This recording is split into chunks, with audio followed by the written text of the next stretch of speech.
Viewers welcome back on program. So viewers गलबात करन जा रहे हैं कि बाबा गुरबचन सिंह मानोचाल खालिस्तानी संघर्ष के एक बहुत वड्डे नायक होए ने और उन्होंने संत जरनैल सिंह खालसा जी भिंडरांवालियां तो प्रेरित हो के अपना जीवन कौमी कार खालिस्तान की प्राप्ति लिए कुर्बान कर दिता। संत भिंडरांवालियां दी याद नूं समर्पित उन्हां दी एक नज़म आपां तुहां नाल शेयर करन जा रहे हैं, जिहड़ी उस बारे आप गलबात करांगे और शेयर भी करन जा रहे हैं और नड़े तोड़े लाइव मैसेज ने वह भी इंटरटेन करांगे और गुरबाणी विचारां दी सांझ भी तुहां नाल पाई जाएगी। सो असीं चाहांगे कि तुसीं इसी तरह बड़े रड़ा देखण सुन लें लिखण लई तुहाडा सब दा बहुत बहुत धन्नवाद जी। डॉक्टर साहब की कहना चाहोगे? देखो, कुछ दिन इतिहासक हुंदे ने और घटनावां इन्नियां चार चफेरे हुंदियां भी असीं हर दिन नूं रैकगनाइज नहीं कर पाते। फरवरी के जदों अखीरले दिन आउंदे ने तो फिर बाबा गुरबचन सिंह मानोचाल जिहड़े बहुत वड्डे साडे खालिस्तान दे नायक ने, शहीद ने और 26 जनवरी 1986 नूं अकाल तख्त साहब ते जिहड़ा सरबत खालसा होया, जिसने 5 मैंबरी पंथक कमेटी थापी सी पंथ नूं अगवाई देण दे लई, वो बाबा गुरबचन सिंह मानोचाल दी अगवाई थल्ले सी और बाबा गुरबचन सिंह मानोचाल दी अगवाई थल्ले ही उस 5 मैंबरी पंथक कमेटी ने 29 अप्रैल 1986 नूं खालिस्तान दा ऐलाननामा जारी करके दुनिया दे विच खालिस्तान दी स्ट्रगल, इंडिपेंडेंट खालिस्तान मुल्क दी डैकलरेशन च जो साडे फ्यूचर दे कॉन्स्टिट्यूशन दे बीज ने वो ऐलाननामा उन्होंने जारी किया सी। और 1993 च फरवरी महीने दे एंड च जिहड़ी डेट थोड़ी बहुत वेरी करदी है, पर उन्हां दी शहादत हुंदी है बड़े जूझ के योद्धियां वांग।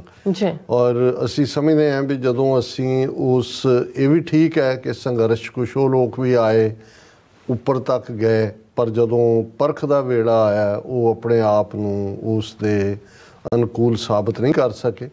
पर जिन्हां दी जिंदगी जिहड़ी है वो समर्पण रही और 1978 तो लैके 1993 तक आलमोस्ट असी देखते हैं कि कितना लंबा वक्त, हालांकि जुझारू संघर्ष के विच एक एवरेज जुझारू की उम्र 2 तो 3 साल मनी जाती सी, लेकिन उन्होंने लंबा वक्त संघर्ष किया और अपने इरादे ते दृढ़ रहे और उन्होंने विच कुदरत ने वो गुण भी दिता होया सी। वो शायर भी सन। जदों भी नवां साल चढ़दा है तो असी बाबा गुरबचन सिंह मानोचाल की नज़म जरूर सांझी करते हैं, पर 2 दिन पहला या हालां मैं एक अद्धी वारी पहला भी शायद सांझी की होए, पर उन्होंने वो नज़म जिहड़ी उन्होंने संत जरनैल सिंह खालसा भिंडरांवालियां नूं संबोधित होकर लिखी वो मैं शेयर करदा।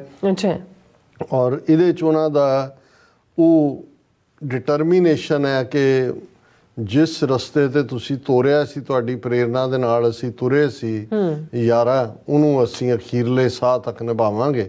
और उन्होंने शुरू भी इत्थों कीता, मेरे जिगरी दोस्ता तेरा चितव्या संकल्प मेरे अंदर लट लट बल रहा है।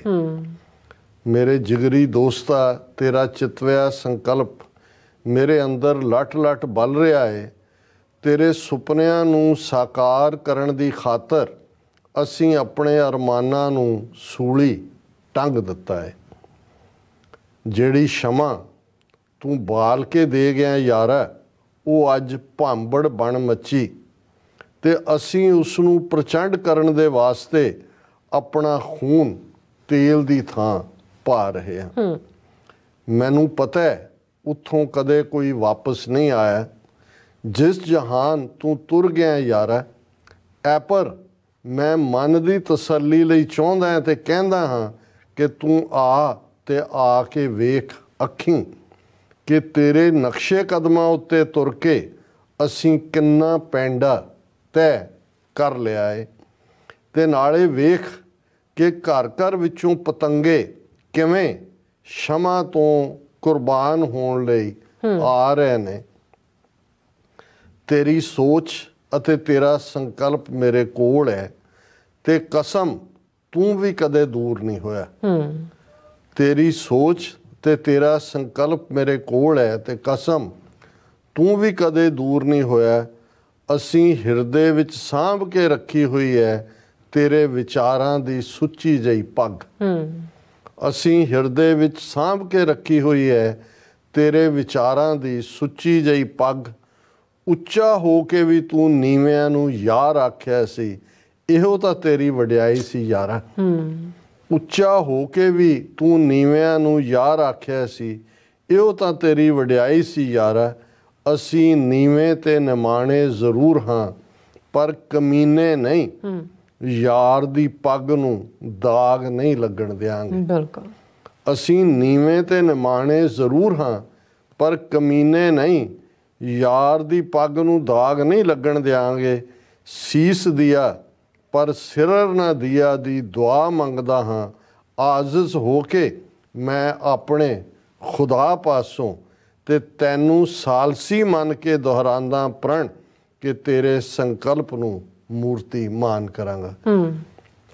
ਅਸੀਂ ਨੀਵੇਂ ਤੇ ਨਿਮਾਣੇ ਜ਼ਰੂਰ ਹਾਂ ਪਰ ਕਮੀਨੇ ਨਹੀਂ, ਯਾਰ ਦੀ ਪੱਗ ਨੂੰ ਦਾਗ ਨਹੀਂ ਲੱਗਣ ਦਿਆਂਗੇ।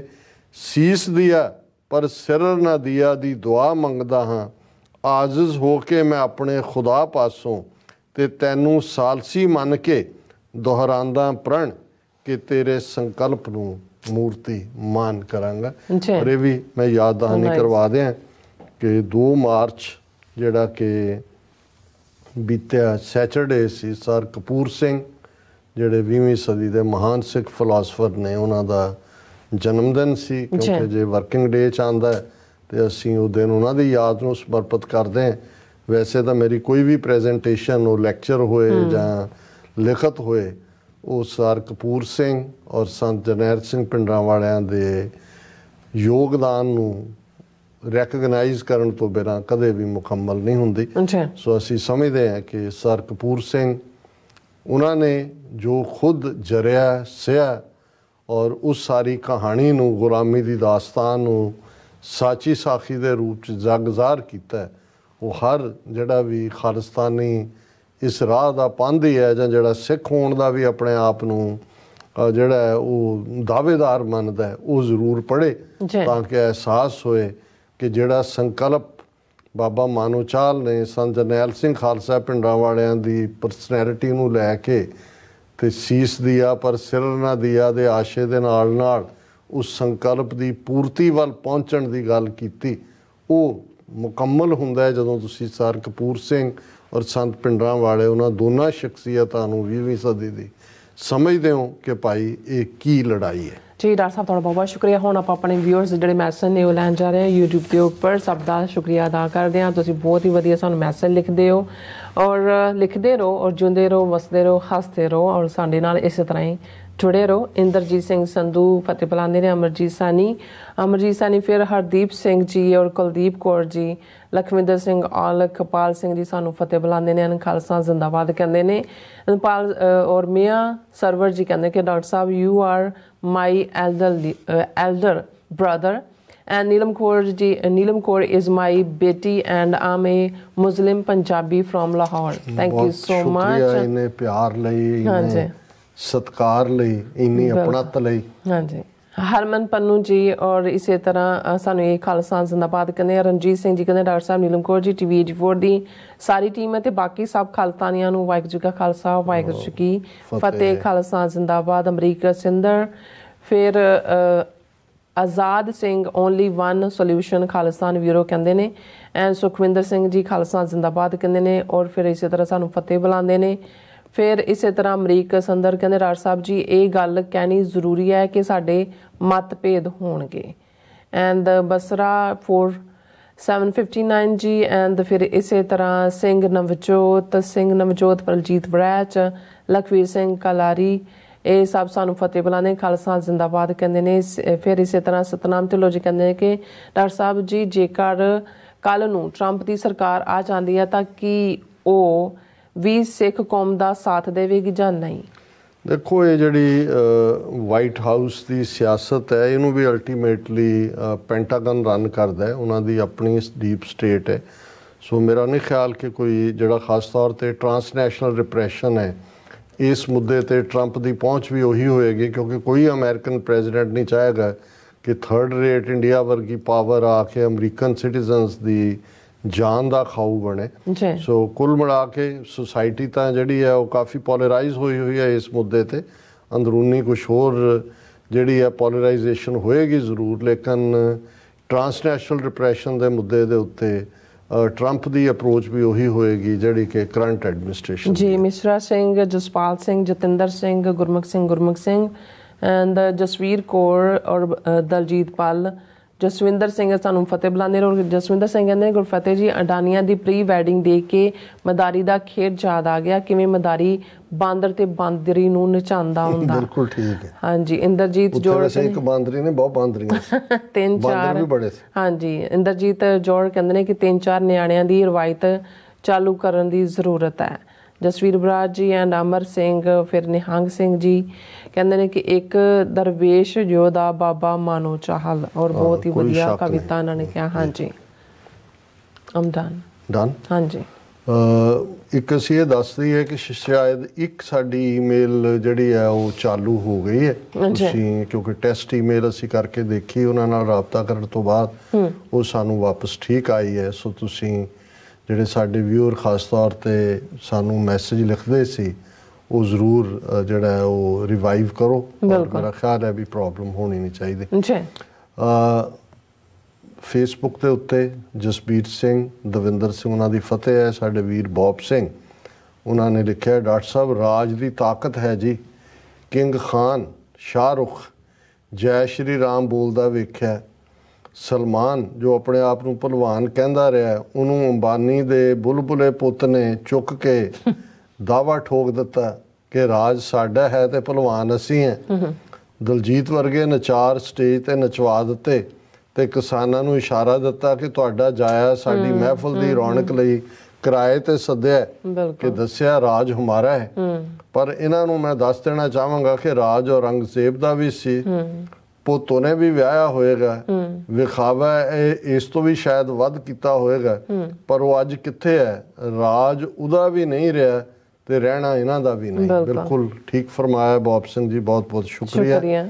ਔਰ ਖਾਲਸਾ ਰਾਜ ਕਰੇਗਾ ਆਈਡੀ ਤੋਂ ਹੈ ਕਿ ਭਾਰਤ ਮਾਤਾ ਬਾਰਡਰ ਬਣਾ ਕੇ ਦੇ ਦਿੱਤਾ, ਖਾਲਸਾ ਸਾਜਨਾ ਦਿਵਸ ਆ ਰਿਹਾ ਹੈ, ਖਾਲਿਸਤਾਨੀ ਧਿਰਾਂ ਪੰਜਾਬ ਵਿਚਲੇ ਤਖਤ ਸਾਹਿਬ ਤੇ ਇਕੱਠੇ ਹੋ ਕੇ ਖਾਲਿਸਤਾਨ ਬਣ ਗਏ ਤੇ ਖਾਲਿਸਤਾਨੀ ਮੰਤਰੀ ਮੰਡਲ ਬਣਾਉਣ। ਆਦਰਸ਼ਕ ਤੌਰ ਤੇ ਤਾਂ ਠੀਕ ਹੈ, ਪਰ ਗਰਾਊਂਡ ਤੇ ਤਾਂ ਇਸ ਵੇਲੇ ਜੇ ਭਾਈ ਅੰਮ੍ਰਿਤਪਾਲ ਸਿੰਘ ਦੀ ਮਾਤਾ ਹੱਥ ਜੋੜ ਕੇ ਬੇਨਤੀ ਕਰਦੀ ਹੈ ਕਿ ਆਓ ਭਾਈ ਜੁਆਇਨ ਕਰੋ, ਤੇ ਉਸ ਤੋਂ ਅਸੀਂ ਅੰਦਾਜ਼ਾ ਲਾ ਸਕਦੇ ਹਾਂ ਵੀ ਗਰਾਊਂਡ ਦੇ ਉੱਤੇ ਕਿਸ ਕਿਸਮ ਦਾ ਮਾਹੌਲ ਹੈ। ਔਰ ਜਗ ਸਿੰਘ ਫਤਿਹ, ਖਾਲਸਾ ਰਾਜ ਕਰੇਗਾ। ਫਿਰ ਕਹਿੰਦੇ ਨੇ ਭਾਰਤ ਮਾਤਾ ਨੇ ਬਾਰਡਰ ਬੰਦ ਕੀਤਾ ਹੋਇਆ, ਕਿ ਐਤਕੀ ਭਾਰਤ ਮਾਤਾ ਪੰਜਾਬ ਦੀ ਕਣਕ ਖਰੀਦੇਗੀ? ਜੇ ਕਿਸਾਨਾਂ ਦੀ ਐਤਕੀ ਕਣਕ ਨਹੀਂ ਖਰੀਦੀ ਗਈ ਤਾਂ ਵੀ ਬੈਂਕਾਂ ਨੇ ਸਭ ਕੁਝ ਲੈ ਜਾਣਾ, ਫਿਰ ਕਿਉਂ ਨਾ ਆਪਣੇ ਲਈ ਬੀਜਿਆ ਜਾਏ ਤੇ NRI ਪੂਛ ਵਾਲਿਆਂ ਦੀਆਂ ਜ਼ਮੀਨਾਂ ਛੱਡ ਦੇਣ। ਦੇਖੋ ਇਹ ਕੁਝ ਚੀਜ਼ਾਂ ਕਹਿਣੀਆਂ ਸੌਖੀਆਂ ਨੇ, ਗਰਾਊਂਡ ਦੇ ਉੱਤੇ ਇਹਨੂੰ ਇੰਪਲੀਮੈਂਟ ਕਰਨਾ ਔਖਾ ਹੈ। ਫਿਰ ਉਹਨਾਂ ਨੇ ਹਾਲਾਂ ਕ੍ਰੀਏਟਿਵ ਆਈਡੀਆਜ਼ ਨੇ, ਇਵੇਂ ਹੋਏ ਤਾਂ ਕਿਆ ਕਹਿਣੇ। ਫਿਰ ਉਹ ਕਹਿੰਦੇ ਨੇ ਕੋਈ ਨਵਾਬ ਕਪੂਰ ਸਿੰਘ ਵਰਗਾ ਲੱਭ ਕੇ ਖਾਲਸਾ ਸਾਜਨਾ ਦਿਵਸ ਤੇ ਖਾਲਿਸਤਾਨ ਦਾ ਨਵਾਬ ਥਾਪ ਦੇਵੋ, ਭਾਰਤ ਮਾਤਾ ਪੁੜਕਦੀ ਦੇਖੋ। ਸੋਹਣ ਸਿੰਘ ਮਾਹਲ, ਦੀਪ ਸਿੰਘ ਕਹਿੰਦੇ ਨੇ ਭਾਰਤੀ ਮਾਨਸਿਕਤਾ ਦਾ ਸ਼ਿਕਾਰ ਹੋਈ ਇੱਕ ਸਪੈਨਿਸ਼ ਜੋੜੀ ਝਾਰਖੰਡ ਵਿੱਚ, ਅਸੀਂ ਆਲਰੇਡੀ ਇਸ ਤੇ ਗੱਲ ਕੀਤੀ ਹੈ। ਤੇ ਅਖੀਰਲਾ ਮੈਸੇਜ ਅਸੀਂ ਰਾਜਵਿੰਦਰ ਸਿੰਘ ਹੋਰਾਂ ਦਾ ਸਾਂਝਾ ਕਰ ਰਹੇ ਹਾਂ, ਉਹਨਾਂ ਨੇ ਫਤਿਹ ਬੁਲਾਈ ਹੈ। ਉਹਨਾਂ ਨੇ ਕਿਹਾ ਕਿ terrorist Indian rulers need to remember what happened to Gaddafi and Saddam can happen to them. It's a matter of time. ਇਹ ਤਾਂ ਦੇਖੋ ਅਲਟੀਮੇਟਲੀ ਹਰ ਜ਼ਾਬਰ ਨੂੰ ਇਹ ਪਤਾ ਵੀ ਹੁੰਦਾ ਹੈ ਕਿ ਐਂਡ ਕੀ ਹੁੰਦਾ ਹੈ ਜ਼ੁਲਮ ਦਾ, ਲੇਕਿਨ ਫਿਰ ਵੀ ਪਤਾ ਨਹੀਂ, ਇਹ ਵੀ ਕੋਈ ਮਾਇਆ ਦੀ ਖੇਡ ਹੈ ਕਿ ਸ਼ੈਤਾਨ ਦਾ ਕਮਾਲ ਹੈ ਕਿ ਪਤਾ ਵੀ ਹੁੰਦਾ ਹੈ ਕੀ ਹੈ, ਫਿਰ ਵੀ ਉਸ ਪਾਸੇ ਵਾਲੀ ਧੱਕੇ ਜਾਂਦੇ ਨੇ ਔਰ ਅਲਟੀਮੇਟਲੀ ਉਹ ਜਿਹੜੇ ਨੇ ਉਸ ਆਪਣੇ ਜ਼ੁਲਮ ਦੇ ਹੀ ਅਖੀਰ 'ਚ ਫਿਰ ਉਹਨਾਂ ਦਾ ਵੀ ਅੰਤ ਉਹੀ ਹੁੰਦਾ। ਜਿਵੇਂ ਫਰੁਖਸਿਆਰ ਨੇ ਬੰਦਾ ਸਿੰਘ ਬਹਾਦਰ ਨੂੰ ਸ਼ਹੀਦ ਕਰਨ ਲੱਗਿਆ ਕਿਹਾ ਸੀ ਕਿ ਦੱਸ ਤੂੰ ਕਿਵੇਂ ਮਰਨਾ ਚਾਹੁੰਦਾ, ਕਹਿੰਦਾ ਵੀ ਪਹਿਲਾਂ ਤੂੰ ਦੇਖ ਤੂੰ ਕਿਵੇਂ ਮਰਨਾ ਚਾਹੁੰਦਾ। ਔਰ ਇਹ ਵੀ ਹਿਸਟਰੀ ਦੀ ਇੱਕ ਸੱਚਾਈ ਹੈ ਕਿ ਜੇ ਬਾਬਾ ਬੰਦਾ ਸਿੰਘ ਬਹਾਦਰ ਨੂੰ ਉਹਨੇ ਕੀਤੇ ਗਿਆ ਸੀ, ਅੱਖਾਂ ਕੱਢੀਆਂ ਗਈਆਂ ਸੀ, ਤੇ ਫਰੁਖਸਿਆਰ ਦਾ ਐਂਡ ਵੀ ਜਦੋਂ ਉਹਨੂੰ ਚੈਲੰਜ ਹੋਇਆ ਉਹਦੀਆਂ ਅੱਖਾਂ ਹੀ ਕੱਢੀਆਂ ਗਈਆਂ ਸੀ। ਉਹ ਇਹ ਨਾਲ ਦੀ ਨਾਲ ਜਸਟਿਸ ਸਿਸਟਮ ਚੱਲ ਰਿਹਾ ਹੁੰਦਾ ਔਰ ਕਨਕਲੂਜਨ 'ਚ ਅਸੀਂ ਗੁਰੂ ਅਮਰਦਾਸ ਜੀ ਦਾ ਇੱਕ ਸ਼ਲੋਕ ਔਰ ਉਸ ਨਾਲ ਜੁੜੀ ਹੋਈ ਪੌੜੀ ਇਹ ਸਾਂਝੀ ਕਰਦੇ ਹਾਂ। ਮਹੱਲਾ ਤੀਜਾ ਸ਼ਲੋਕ ਹੈ। ਗੁਰ ਸੇਵਾ ਤੇ ਹਰ ਪਾਈ ਹੈ, ਜਾਂ ਕੋ ਨਦਰ ਕਰੇ। ਮਾਨਸ ਤੇ ਦੇਵਤੇ ਪਏ, ਧਿਆਇਆ ਨਾਮ ਹਰੇ। ਹਉਮੈ ਮਾਰ ਮਿਲਾਇਨ, ਗੁਰ ਕੈ ਸ਼ਬਦ ਤਰੇ। ਨਾਨਕ ਸਹਿਜ ਸਮਾਇਨ, ਹਰ ਆਪਣੀ ਕਿਰਪਾ ਕਰੇ। ਜੀ ਕਿ ਗੁਰੂ ਦੀ ਸੇਵਾ ਚੋਂ ਵਾਹਿਗੁਰੂ ਦਾ ਦਰਵਾਜ਼ਾ ਖੁੱਲ੍ਹਦਾ, ਪਰ ਇਹ ਵੀ ਉਸ ਦੇ ਹਿੱਸੇ ਆਉਂਦਾ ਹੈ ਜਿਸ ਦੇ ਉੱਤੇ ਨਿਰੰਕਾਰ ਦਾ ਕਰਮ ਹੁੰਦਾ ਹੈ, ਨਦਰ ਹੁੰਦੀ ਹੈ, ਮਿਹਰ ਹੁੰਦੀ ਹੈ। ਔਰ ਜਦੋਂ ਜਿਹੜਾ ਇਨਸਾਨ ਵਾਹਿਗੁਰੂ ਦੇ ਕਰਮ ਦੀ ਬਦੌਲਤ ਇਸ ਰਸਤੇ 'ਤੇ ਤੁਰ ਪੈਂਦਾ ਹੈ ਅਤੇ ਫਿਰ ਉਹ ਮਨੁੱਖ ਏਂਜਲ ਬਣ ਜਾਂਦਾ ਹੈ, ਦੇਵਤਾ ਬਣ ਜਾਂਦਾ ਹੈ, ਕਿਉਂਕਿ ਉਸ ਵਿੱਚ ਜਿਹੜੇ ਮਨੁੱਖਤਾ ਦੇ ਵਿਕਾਰ ਨੇ, ਮਨੁੱਖ ਹੋਣ ਦਾ ਜਿਹੜਾ ਐਨੀਮਲ ਇਨਸਟਿੰਕਟ ਹੈ ਉਹ ਹੌਲੀ ਹੌਲੀ ਖਤਮ ਹੋ ਜਾਂਦਾ ਹੈ, ਡਿਵਾਈਨ ਇਨਸਟਿੰਕਟ ਰਹਿ ਜਾਂਦਾ ਹੈ। ਹਉਮੈ ਮਾਰ ਮਿਲਾਇਨ, ਗੁਰ ਕੈ ਸ਼ਬਦ ਤਰੇ। ਉਸ ਦੇ ਵਿਚਲੀ ਹਉਮੈ ਖਤਮ ਹੋ ਜਾਂਦੀ ਹੈ, ਉਹ ਅਕਾਲ ਪੁਰਖ ਨਾਲ ਇਕਮਿਕ ਹੁੰਦਾ। ਗੁਰੂ ਦੇ ਸ਼ਬਦ 'ਤੇ ਆਮਨਾ ਰੱਖ ਕੇ ਉਹ ਇਸ ਭਵ ਸਾਗਰ ਤੋਂ ਪਾਰ ਹੁੰਦਾ। ਨਾਨਕ ਸਹਿਜ ਸਮਾਇਨ, ਹਰ ਆਪਣੀ ਕਿਰਪਾ ਕਰੇ। ਤੀਸਰੇ ਪਾਤਸ਼ਾਹ ਫਰਮਾਉਂਦੇ ਨੇ ਕਿ ਭਾਈ ਰੱਬ ਦੀ ਬਖਸ਼ਿਸ਼ ਦੇ ਨਾਲ ਫਿਰ ਉਹਦੇ ਅੰਦਰ ਸਹਿਜ ਆ ਜਾਂਦਾ ਹੈ, ਉਸ ਸਹਿਜ ਪਦ ਨੂੰ ਪ੍ਰਾਪਤ ਹੁੰਦਾ, ਜਿਹਨੂੰ ਅਸੀਂ ਹਰ ਚੌਥੜੀ ਲਾਮ ਜਦੋਂ ਪੜ੍ਹੀ ਜਾਂਦੀ ਹੈ ਤੇ ਉਹ ਸਹਿਜ ਦੀ ਗੱਲ ਹੀ, ਪ੍ਰਵਿਰਤੀ ਤੋਂ ਸ਼ੁਰੂ ਹੋ ਕੇ ਉਹ ਸਹਿਜ, ਪਰਮ ਪਦ, ਪਰਮ ਆਨੰਦ, ਆਨੰਦ, ਇਹ ਸਾਰੇ ਲਫ਼ਜ਼ ਸਟੇਟ ਆਫ ਟਰੈਂਕੁਇਲਿਟੀ, ਜਿੱਥੇ ਤੁਹਾਡੇ ਮਨ ਦੇ ਵਿੱਚ ਫਿਰ ਫੁਰਨੇ ਨਹੀਂ ਰਹਿੰਦੇ, ਸੰਕਲਪ ਵਿਕਲਪ ਨਹੀਂ ਹੁੰਦੇ, ਸ਼ਿਕਾਇਤ ਨਹੀਂ ਹੁੰਦੀ, ਕੋਈ ਜਿਹੜੀ ਹੈ ਉਹ ਹਉਮੈ ਮਾਈਨਸ ਹੁੰਦੀ ਹੈ, ਔਰ ਉਹ state of bliss, state of ecstasy, state of anand. ਤੇ ਇਸੇ ਸ਼ਲੋਕ ਦੀ ਇੰਟਰਪ੍ਰੀਟੇਸ਼ਨ 'ਚ ਪੌੜੀ ਹੈ। ਹਰ ਆਪਣੀ ਭਗਤ ਕਰਾਏ, ਵਡਿਆਈ ਵਿਖਾਲੀਅਨ। ਆਪਣੀ ਆਪ ਕਰੇ ਪ੍ਰਤੀਤ, ਆਪੇ ਸੇਵ ਘਾਲੀਅਨ। ਹਰ ਭਗਤਾਂ ਨੂੰ ਦੇ ਆਨੰਦ, ਥਿਰ ਘਰੀ ਬਹਾਲੀਅਨ। ਪਾਪੀਆਂ ਨੂੰ ਨਾ ਦੇਈ, ਥਿਰ ਰਹਿਣ, ਚੁਣ ਨਰਕ ਘੋਰ ਚਾਲੀਅਨ। ਹਰ ਭਗਤਾਂ ਨੂੰ ਦੇ ਪਿਆਰ, ਕਰ ਅੰਗ ਨਿਸਤਾਰੀਅਨ। ਜੋ ਸ਼ਲੋਕ 'ਚ ਸੀ ਕਿ ਭਾਈ ਜਿਹੜੇ ਰੱਬ ਵੱਲ ਤੁਰ ਪੈਂਦੇ ਨੇ ਉਹ ਏਂਜਲ ਬਣ ਜਾਂਦੇ ਨੇ, ਉਹਨਾਂ ਦੇ ਅੰਦਰੋਂ ਮਾਇਆ ਦੀ ਉਹ ਭੁੱਖ ਵੀ ਮੁੱਕ ਜਾਂਦੀ ਹੈ, ਉਹ ਸੈਪਰੇਸ਼ਨ ਮੁੱਕ ਜਾਂਦੀ ਹੈ, ਔਰ ਉਹ ਸਹਿਜ ਦੇ ਵਿੱਚ ਵਸਦੇ ਨੇ। ਔਰ ਇਹ ਵੀ ਵਾਹਿਗੁਰੂ ਦੀ ਬਖਸ਼ਿਸ਼ ਦੇ ਨਾਲ ਹੀ ਹੁੰਦੀ ਹੈ ਕਿ ਕਿਸ ਤੋਂ ਵਾਹਿਗੁਰੂ ਆਪਣੀ ਬੰਦਗੀ ਕਰਾਏ, ਕਿਹਨੂੰ ਆਪਣੇ ਹਰ ਆਪਣੀ ਭਗਤ ਕਰਾਏ, ਵਡਿਆਈ ਵਿਖਾਲੀਅਨ। ਇਹ ਵਾਹਿਗੁਰੂ ਦੇ ਕੋਲ ਹੈ ਕਿ ਕਿਹਨੂੰ ਵਾਹਿਗੁਰੂ ਜਿਹੜਾ ਉਹ ਇਸ ਰਸਤੇ 'ਤੇ ਤੋਰਦਾ, ਔਰ ਆਪਣੀ ਪ੍ਰਤੀਤ ਆਪ ਹੀ ਕਰਨ ਦਾ ਉਹ ਬਲ ਬਖਸ਼ਦਾ। ਆਪਣੀ ਆਪ ਕਰੇ ਪ੍ਰਤੀਤ, ਆਪੇ ਸੇਵ ਘਾਲੀਅਨ। ਕਿਉਂਕਿ ਇਹ ਉਸ ਦੀ ਵਡਿਆਈ ਹੈ ਕਿ ਉਹਨੇ ਕਿਹਦੇ 'ਚ ਪ੍ਰਤੀਤ ਪੈਦਾ ਕਰਨੀ ਹੈ, ਕਿਹਦੀ ਸੇਵਾ ਨੂੰ ਕਬੂਲਣਾ ਹੈ, ਕਿਸ ਦੇ ਉੱਤੇ ਨਜ਼ਰ ਕਰਨੀ ਹੈ। ਪਰ ਉਹ ਵਾਹਿਗੁਰੂ ਜਿਹੜਾ ਸੱਚਾ ਉਸ ਦਾ ਬੰਦਾ ਬਣ ਜਾਂਦਾ ਹੈ। ਹਰ ਭਗਤਾਂ ਨੂੰ ਦੇ ਆਨੰਦ, ਥਿਰ ਘਰੀ ਬਹਾਲੀਅਨ। ਇਹ ਘਰ ਬਹਿਣ ਦਾ ਮਤਲਬ ਇਹ ਨਹੀਂ ਵੀ ਤੁਸੀਂ ਦਰਵਾਜ਼ਿਓਂ ਬਾਹਰ ਨਹੀਂ ਨਿਕਲਦੇ, ਇਹ ਥਿਰ ਘਰ ਬੈਸੋ ਹਰ ਜਨ ਪਿਆਰੇ। ਸਤਿਗੁਰ ਤੁਮਰੇ ਕਾਜ ਸਵਾਰੇ, ਦੁਸ਼ਟ ਦੂਤ ਪਰਮੇਸ਼ਰ ਮਾਰੇ। ਜਨ ਕੀ ਪੈਜ ਰੱਖੀ ਕਰਤਾਰੇ। ਇਹ ਹੈ ਥਿਰ ਘਰ ਬਹਿ ਜਾਣਾ ਉਸ ਸਹਿਜ ਦੇ ਘਰ 'ਚ, ਟਰੈਂਕੁਇਲਿਟੀ 'ਚ, ਬਲਿਸ ਦੇ ਵਿੱਚ। ਹਰ ਭਗਤਾਂ ਨੂੰ ਦੇ ਆਨੰਦ, ਥਿਰ ਘਰੀ ਬਹਾਲੀਅਨ। ਪਾਪੀਆਂ ਨੂੰ ਨਾ ਦੇਈ, ਥਿਰ ਰਹਿਣ, ਚੁਣ ਨਰਕ ਘੋਰ ਚਾਲੀਅਨ। ਜਿੱਥੇ ਸਹਿਜ ਔਰ ਥਿਰ ਕਰ ਬੈਸਨ ਉਹਨਾਂ ਦੇ ਹਿੱਸੇ ਆਉਂਦਾ ਜਿਨ੍ਹਾਂ 'ਤੇ ਵਾਹਿਗੁਰੂ ਦੀ ਨਜ਼ਰ ਹੁੰਦੀ ਹੈ। ਦੂਸਰੇ ਪਾਸੇ ਜਿਹੜੇ ਪਾਪੀ ਨੇ ਉਹਨਾਂ ਦਾ ਮਨ ਅਸਥਿਰ ਹੁੰਦਾ ਹੈ, ਉਹ ਭਟਕਦੇ ਰਹਿੰਦੇ ਨੇ। ਕਬਹੂ ਜੀੜਾ ਊਬ ਚੜ੍ਹਤ ਹੈ, ਕਬਹੂ ਜਾਏ ਪਿਆਲੇ। ਲੋਭੀ ਜਿਹੜਾ ਥਿਰ ਨਾ ਰਹਿਤ ਹੈ, ਚਾਰੇ ਕੁੰਟਾਂ ਭਾਲੇ। ਉਸ ਭਟਕਣ 'ਚ ਹੀ ਰਹਿੰਦੇ ਨੇ, ਔਰ ਉਹ ਭਟਕਣ ਹੀ ਉਹਨਾਂ ਦੇ ਲਈ ਦੋਜ਼ਖ ਹੈ, ਉਹਨਾਂ ਦੇ ਲਈ ਨਰਕ ਹੈ, ਇੱਥੇ ਵੀ ਉੱਥੇ ਵੀ। ਹਰ ਭਗਤਾਂ ਨੂੰ ਦੇ ਪਿਆਰ, ਕਰ ਅੰਗ ਨਿਸਤਾਰਿਅਨ। ਕਿ ਵਾਹਿਗੁਰੂ ਆਪਣੇ ਭਗਤਾਂ ਨੂੰ ਪਿਆਰ ਕਰਦੇ ਨੇ, ਆਪਣੀ ਸੰਗਤ ਦਿੰਦੇ ਨੇ, ਔਰ ਉਹਨਾਂ ਨੂੰ ਉਹ ਉਸ ਜਿਹੜਾ ਦੋਜ਼ਖ ਦੀ ਅੱਗ ਤੋਂ ਬਚਾਉਂਦੇ ਨੇ। ਆਪਣੇ ਨਾਲ ਪਿਆਰ ਦੇ ਕੇ, ਆਪਣੇ ਨਾਲ ਜੋੜ ਕੇ ਉਹਨਾਂ ਨੂੰ ਹਰ ਹਾਲਤ 'ਚ ਉਹਨਾਂ ਦੇ ਸਹਾਈ ਹੁੰਦੇ ਨੇ। ये अज का विचार है। जी डॉक्टर साहब तुहाडा बहुत बहुत शुक्रिया, तुसीं अपने विचार सारे दर्शकों नाल साझे कीते ने। सो इस नाल अपने व्यूअर्स को लेने इजाजत। व्यूअर्स साडे प्रोग्राम का समा इत्थे मुकदा है। तुसीं अपनी राय ते सुझाव सानूं भेजना भुलना साडे इस पते ते sos@tv84.tv ते असीं अपना प्रोग्राम लैके फिर दोबारा तुहाडे सन्मुख होवांगे। तद तक ले मैनूं ते अपना सुना गया दो देखते रहो। TV84 फला दिओ फतेह। वाहिगुरू जी का खालसा वाहिगुरू जी की फतेह। रब राखा।